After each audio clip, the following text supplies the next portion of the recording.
Did you know we have completely ad-free early access to all of our episodes? Well, we do. Not only that, but we have dozens of bonus episodes waiting for you. Head on over to patreon.com/ghosttownpod, and you can check it out for 7 days absolutely free. That's patreon.com/ghosttownpod. Man in the Can. I'm Jason Horton. I'm Rebecca Lieb. And this is Ghost Town.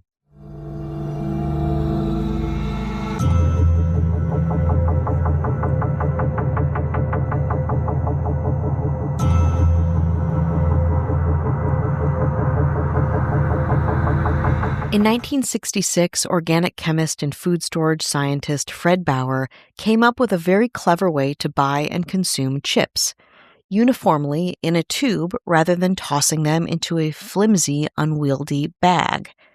The product, you might have guessed, was the answer to snacking in our crazy world, the iconic Pringles tube, a dispenser of stacked and flavored chips. Though Bauer went on to do other things in his life, the Pringles can was his crowning achievement, and he was so proud of his invention that he went to the grave with it. Today on Ghost Town, the bizarre burial of Fred Bauer. Frederick John Bauer Jr. was a Cincinnati boy through and through.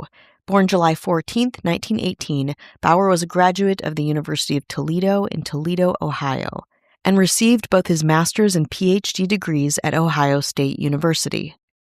After serving in the U.S. Navy as an aviation physiologist, he moved to Cincinnati, Ohio, where he got married and started a family. He also got a job at the Cincinnati-based Procter & Gamble. There, he engineered a new chip that was named after a random street in Cincinnati, the Pringle. Bauer used dehydrated flour to make the chip that was shaped like a kind of saddle. Every chip was uniform, perfect in its tube, the same flavor and size, so every chip could be enjoyed equally. Pringles didn't look at all like the potato chips in the store. It was packaging forward more than any other chip, with the resealable tube, not the flavor, as the key selling point. Said Steve Rice of Packaging Digest, yes, that's a real publication, quote, "They took a product which people had been consuming for years and they gave it a whole new set of properties. They created a tube that was resealable.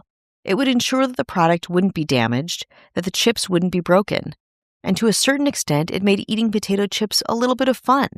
Because, I've seen kids play with those things." Many were skeptical, of course, of this new burgeoning chip product. Quote, "People resented it," said Phil Lempert, founder of supermarketguru.com. "Uniform chips didn't sell well with 1960s-era individualism," he says. Quote, "You give up the fun of eating potato chips, looking for the big ones, the small ones, the ones shaped like Elvis." And yet, as the years went by, the curious tube gained momentum, and Pringles became a Procter & Gamble sleeper hit. Lempert said it took consumers years to appreciate Pringles' uniform size, shape, color, and especially packaging. Quote, "The Pringles can was a revolution within the realm of snack food," he says.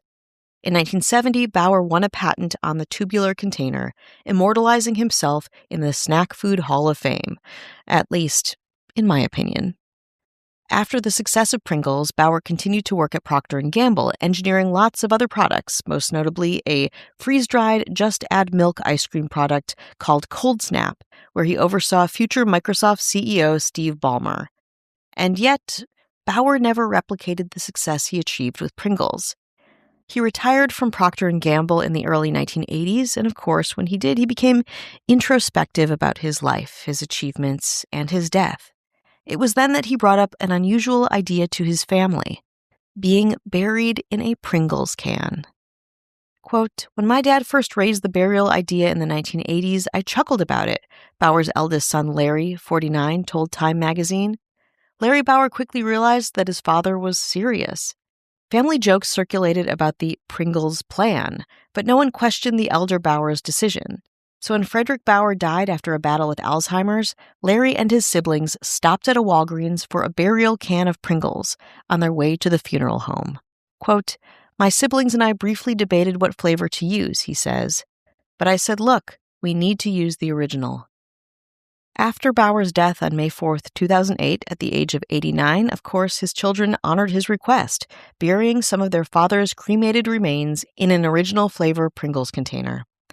But Bauer's ashes couldn't be confined to one tube, and still more of his ashes were placed in another urn and given to one of his grandchildren. You can check out Bauer's grave at Arlington Memorial Gardens Funeral Home in Springfield Township, Ohio, but don't go looking for a Pringles can in a graveyard. The grave is a small bronze plaque with the name Bauer on it, marking the man and his wife Elaine's grave. Underneath is where the can lies, the final resting place of Frederick Bauer, packed securely inside his famous and delicious invention.